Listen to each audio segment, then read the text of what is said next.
veces nos pasa a nosotros eso. Tenemos casa, tenemos provisión, tenemos un trabajo, ¿verdad? Tenemos la bendición de tener a nuestro lado, a nuestro esposo, a nuestra pareja, de seguir adelante, de ser bendecidos, ¿verdad?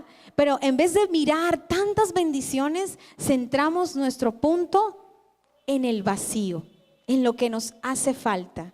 Es decir, no estamos viendo la bendición de ahora, sino que estamos viendo la necesidad, el hueco, el vacío, ¿verdad? Y esto era lo que le pasaba a Ana.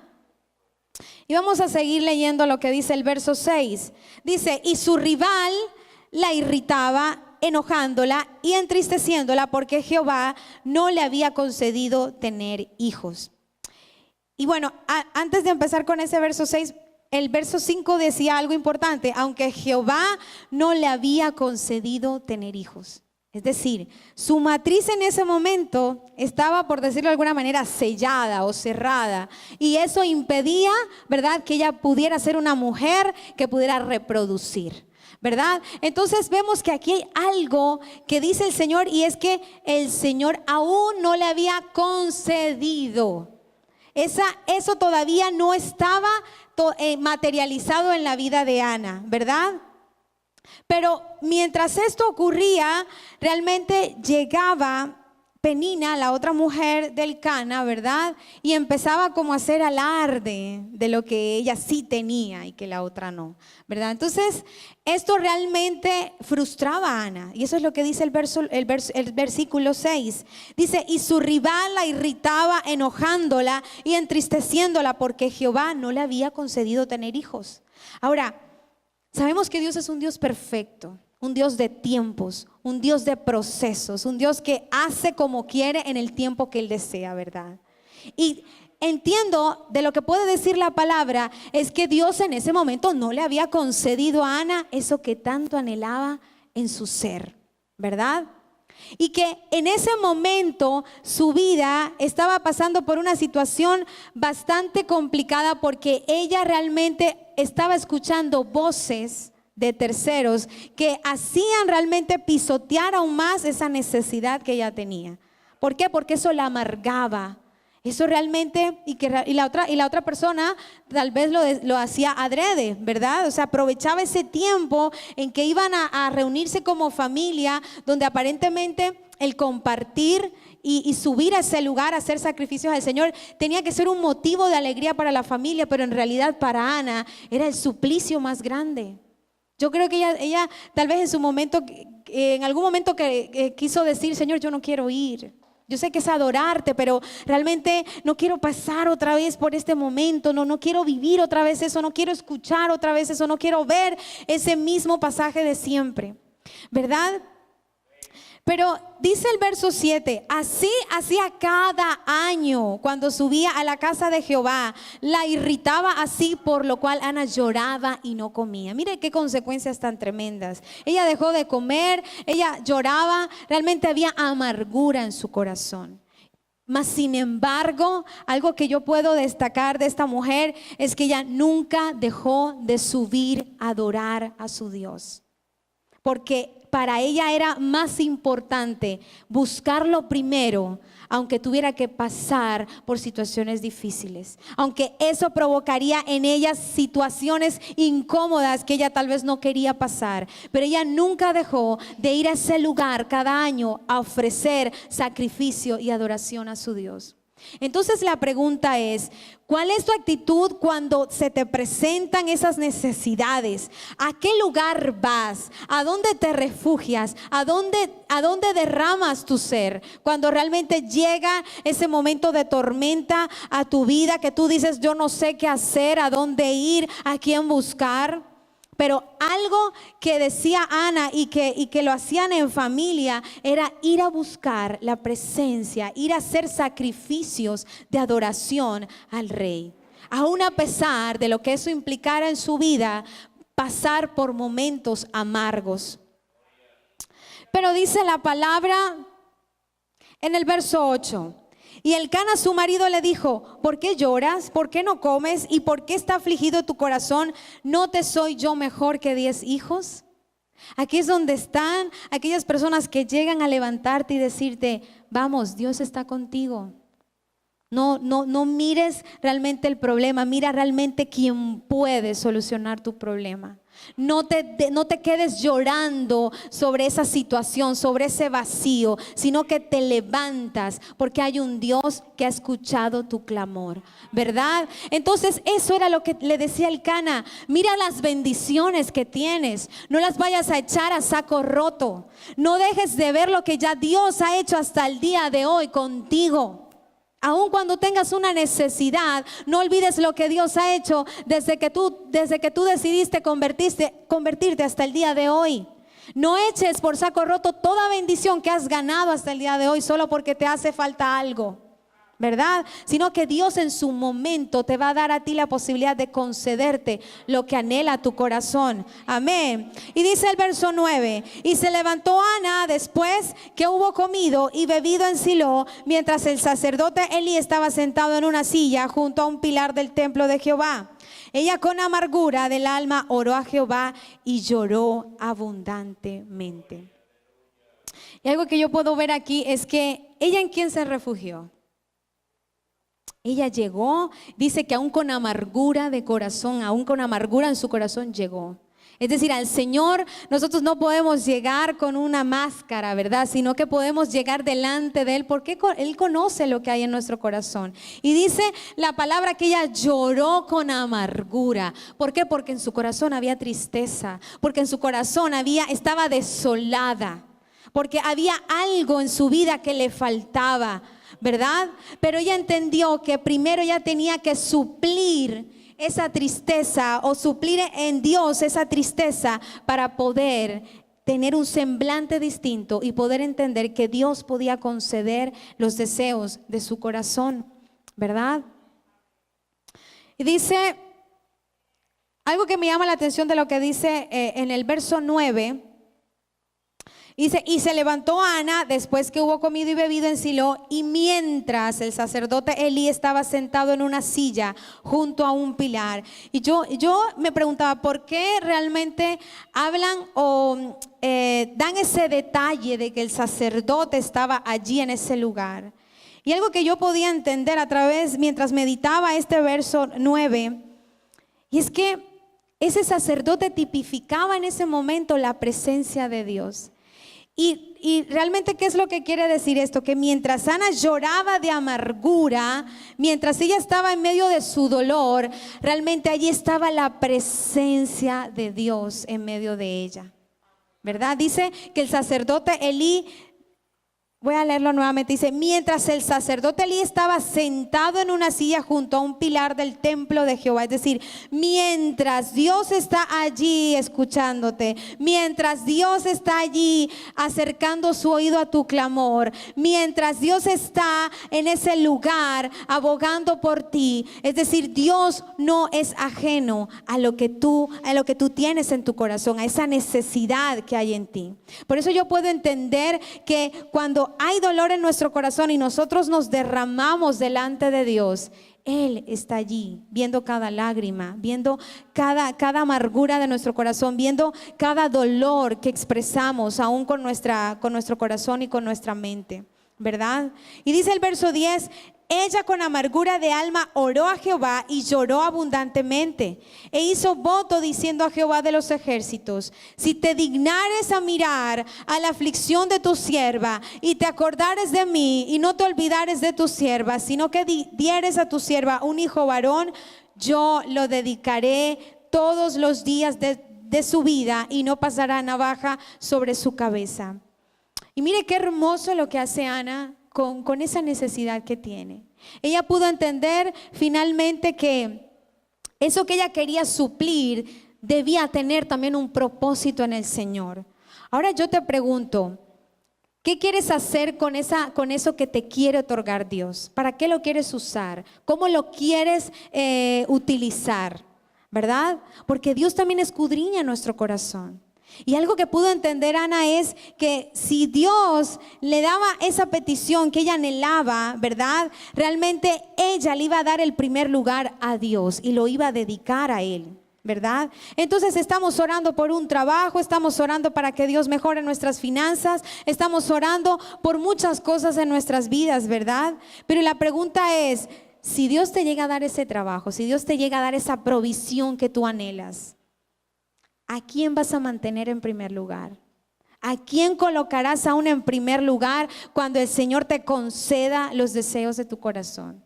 Y mire que muchas veces ocurre que cuando Dios concede, cuando Dios da, cuando Dios hace un milagro, nos sentimos gozosos y contentos, pero a los pocos días o cuando pasa el tiempo, nos olvidamos de quién fue el que nos levantó, quién fue el que nos concedió ese milagro y le damos la espalda, ¿verdad?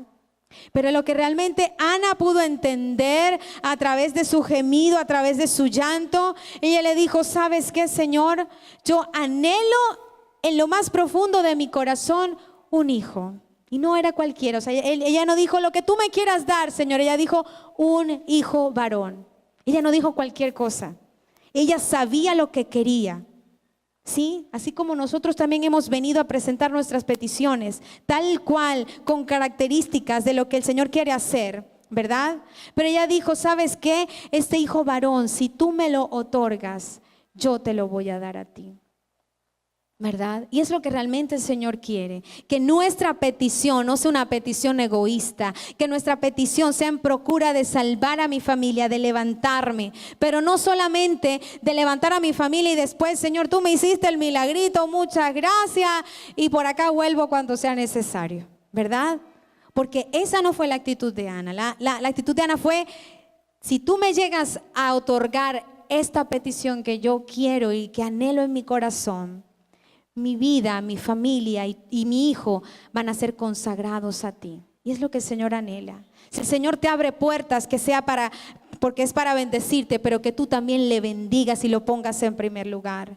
Porque muchas veces lo olvidamos. Y este es el tema de ser agradecidos, ¿verdad? De que realmente se nos olvida lo que el Señor quiere hacer, o cuando ya lo haces realmente se nos olvida. Se pasa el tiempo y se nos olvida lo que Dios hace. Se nos olvida lo que Dios hace y mueve a favor nuestro, ¿verdad? Pero realmente lo que sigue diciendo esta palabra en el verso 12 es, mientras ella oraba, Mira lo que dice este verso 12. Mientras ella oraba largamente delante de Jehová. Algo que me llama la atención es que cuando usted quiere algo, cuando los niños quieren algo, se la montan al papá de una manera, papi, y empiezan como que a desordenarle el pelo, a jalarle la blusa. Es decir, están allí, en pocas palabras, intensos. Y eso era lo que estaba haciendo Ana, ¿verdad? Ella no estaba diciendo, hola padre, acuérdate de mí, ya vengo, chao. Y otra, no. Y dice la palabra que oró largamente. Y en otra versión dice que ella derramó su angustia, es decir, clamó. Yo me acuerdo hace más o menos como un mes en el que la situación con una tía mía y un primo que estaban los dos en UCI con el mismo diagnóstico era algo pues muy complicado en realidad. Mi mamá y mi hermana estaban aquí en Cartagena y viendo la situación, yo las reuní a ella y yo les dije, miren, tenemos que orar de tal manera como si estuviéramos arrebatando esa vida. No podemos orar solamente ahí en medio del sueño y decir, ay Señor, sí, yo sé que tú conoces el corazón de ellos, sálvalos, sánalos. No. Cuando nosotros nos apropiamos de la oración y oramos de manera aguerrida, es porque estamos peleando, es porque estamos soltando puños, pero es como dice Pablo, no estamos peleando al aire. Tú no dices, bueno, yo voy a orar porque me dijeron que orara, yo no sé ni por quién, yo no conozco quién es, pero yo voy a orar así como dice ahí, voy a leer lo que dice y punto, salgo al siguiente. No, el Señor realmente pone en ti esa carga. Y realmente lo que yo veía era que estaban en un estado tan delicado y se trataba de mi familia, que realmente yo decía, madre y hermana, nos tenemos que unir en oración para orar, para gritar, para levantar nuestra voz, para decirle a Satanás que no tiene autoridad sobre esas almas. Y yo hoy puedo decir que ya mi tía salió de todo ese proceso, aún mi primo está todavía un poco delicado, pero ya lo más terrible pasó. Pero yo creo que si la familia no se hubiera levantado a orar, a guerrear, a suplicar, a levantar clamor, otra historia hubiera sido, ¿verdad? Entonces entendemos que cuando nosotros oramos, cuando nosotros clamamos, cuando nosotros realmente derramamos nuestro corazón delante de Dios, Dios no se hace sordo. Estamos tratando de llamar su atención, decirle: Dios, acuérdate de mí. Y no es porque Él no nos vea, sino que queremos realmente acercarnos más a la presencia de Él. Así como usted de pronto en algún momento tiene a su hijo recién nacido o algún pariente enfermo, usted lo primero que hace es corra para la clínica y llamar la atención del médico para que lo atienda pronto, ¿verdad? Entonces eso es lo que nosotros tenemos que hacer, porque nuestra vida está allí en peligro. Nuestra vida está en peligro y lo que podemos hacer es levantar oración a favor de aquellos que aún ni siquiera se han alertado de que están en peligro en su alma. Si mueren, ¿verdad? Entonces es a lo que Dios nos ha llamado. Así como esa mujer se levantó a interceder por su propia causa, nosotros también estamos llamados a interceder. Le damos la gloria al Señor porque este tiempo Dios lo ha propiciado para que cada uno empiece a orar por las necesidades de otro. Pero ciertamente hasta hoy llega el ayuno, pero usted ya está abanderado de cada circunstancia y usted puede orar en la autoridad que Dios le ha dado para hacer retroceder todo lo que el enemigo ha querido quitarle. Pero ¿cómo lo puede hacer? Con la autoridad en la oración que Dios le ha dado y reclamando cada palabra que Dios le ha dado a usted, ¿verdad? No podemos venir a orar sin saber, sin decir: bueno, Señor, como tú quieras, como tú hables. No, sino pedirle al Espíritu Santo que coloque palabras exactas, que aún así como dice la palabra, con gemidos indecibles, el Espíritu Santo nos ayuda a orar. Pero debemos entender que nuestra oración debe ser eficaz, que nuestra oración debe ir a ese punto. O sea, yo no puedo levantar, ¿cómo se dice eso? Cuando yo hago tiros al blanco, algo así, con flechas, yo no puedo decir: bueno, yo voy a lanzar donde quiera para ver dónde cae. No, yo tengo que tener un propósito cuando oro. Yo no me puedo levantar y solamente decirle: Señor, gracias, sino siempre tener en mi corazón un propósito para orar por mi familia, por mi trabajo, por mi ser, por todo lo que venga. Porque, iglesia, sabemos que así como dice la palabra, Satanás anda como león rugiente y no podemos abrir puertas. Que el Señor realmente pueda revelar, así como decíamos en medio de las oraciones, que pudiera revelar realmente eso que Él quiere que nosotros oremos, eso que Él quiere que nosotros hablemos conforme a lo que Él quiere que nosotros nos movamos, ¿verdad? Entonces ser eficaces y asertivos al momento de orar. Y dice la palabra en el verso 12: mientras ella oraba largamente delante de Jehová, Elí estaba observando la boca de ella. Pero Ana hablaba en su corazón y solamente se movían sus labios y su voz no se oía. Y Elí la tuvo por ebria. Entonces le dijo Elí: ¿hasta cuándo estarás ebria? Digiere tu vino. Y Ana le respondió diciendo: no, Señor mío, yo soy una mujer atribulada de espíritu. Mire en qué condición se encontraba Ana. Dice: es una mujer atribulada de espíritu. No he bebido vino ni sidra, sino que he derramado mi alma delante de Jehová. Diga conmigo: derramado mi alma delante de Jehová. Dios, y sabemos que en estos 3 días nuestro clamor fue sobre las mismas peticiones, y cada vez que orábamos por cada una de ellas, allí estábamos derramando nuestra alma. Es decir, Señor, tú conoces nuestro corazón, tú conoces el dolor que puede estar experimentando esta mujer, este hombre ante esta circunstancia. Es decir, hacer que ese dolor, esa necesidad de la otra persona sea como si fuera mía, para yo clamar por esa necesidad, ¿verdad? Entonces, cuando esta mujer se derramaba delante de la presencia de Jehová, era diciéndole: Señor, aquí te expongo mi dolor, aquí te expongo mi afrenta, haz tu justicia, levántame, Señor, haz resplandecer tu rostro sobre mí, ¿verdad? Entonces eso es lo que el Señor anhela. Eso fue realmente lo que Dios vio en Ana, que ella se pudo derramar. Ella no solamente quedó llorando porque la otra mujer le estaba dando alarde de lo que la otra tenía y ella no. Ella no solamente se detuvo en eso.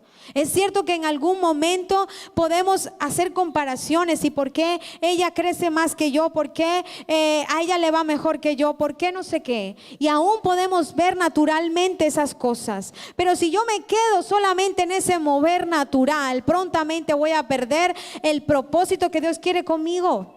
Porque no voy a estar atento a lo que Dios me quiere decir, sino que me estoy moviendo solamente por encima de, y no entrar en esas profundidades que Dios quiere que nosotros lleguemos, ¿verdad? Entonces yo puedo ver aquí que lo que Dios anhela en un corazón intercesor es que se derrame delante de Él, ¿verdad? Así como dice su palabra. Sino que he derramado mi alma delante de Jehová. Dice el verso 16, no tengas a tu sierva por una mujer impía, porque por la magnitud de mis congojas, mire lo que dice, por la magnitud de mis congojas y de mi aflicción he hablado hasta ahora. Y el 17 dice, Elí respondió y dijo, vete en paz. Vamos, declare conmigo, yo me voy en paz. Y esta paz realmente es la paz que Dios nos da. Mire algo precioso de aquí. Ana salió de ese lugar porque Elí le dijo, vete en paz, pero ella salió convencida de que aún ella todavía no se había visto embarazada, obviamente, ¿verdad?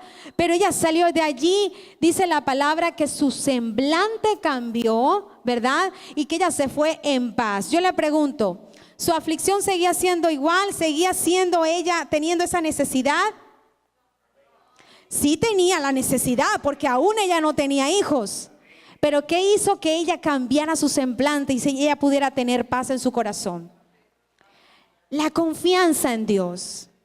Ella pudo llegar a ese altar, ella pudo llegar y derramar su vida delante del Señor y poder expresar el dolor que manejaba cuando ella veía una circunstancia que ella no podía deleitarse, ¿verdad? Pero ella recibió una palabra del sacerdote Elí y es como si el Señor hoy te estuviera diciendo, iglesia, no importa lo que esté aconteciendo contigo, pero hoy yo te quiero decir, vete en paz, porque la paz de Dios es la que sobrepasa todo entendimiento. Aún no podemos entender cómo podemos tener paz en medio de una circunstancia, pero Ana salió de allí aún sin haberse materializado su embarazo, ¿verdad? Porque aún ella no estaba embarazada, pero ella salió allí cambiada, entendiendo que Dios ya había hecho, ya había consumado lo que ella le había pedido. Ahora, ¿cuántas veces nosotros llegamos delante de la presencia de Dios y podemos salir de ese monte, podemos salir de ese lugar convencidos, con un rostro resplandeciente y poder decir, Señor, aunque yo no lo esté viendo naturalmente, ya yo sé que tú me has otorgado esa paz para esperar en ti, para esperar que en tu tiempo y en tu momento se haga lo que ya tú a bien determinaste para mí. Y mire lo que dice el verso. Voy a volver a leer el verso 18, el verso 17. Elí respondió y dijo, ve en paz y el Dios de Israel te otorgue la petición que le has hecho. Y ella dijo, halle tu sierva gracia delante de tus ojos. Y se fue la mujer por su camino, comió y no estuvo más triste. Y dice el verso 19, y levantándose de mañana, adoraron delante de Jehová y volvieron y fueron a su casa en Ramá. Y Elcana se llegó a Ana, su mujer, y Jehová se acordó de ella. Aleluya. Entonces, fíjense que tuvo que pasar un tiempo, por obvias razones, ¿verdad? Pero algo que Dios tenía en su corazón era suplir esa necesidad de su hija. Tenía que pasar un tiempo, tenía que pasar una temporada, tenía que pasar realmente el tiempo preciso que Dios estipuló que para esa temporada se iba a materializar esa petición. Ya ella podía ver con sus ojos naturales lo que ya Dios había determinado para ella, ¿verdad?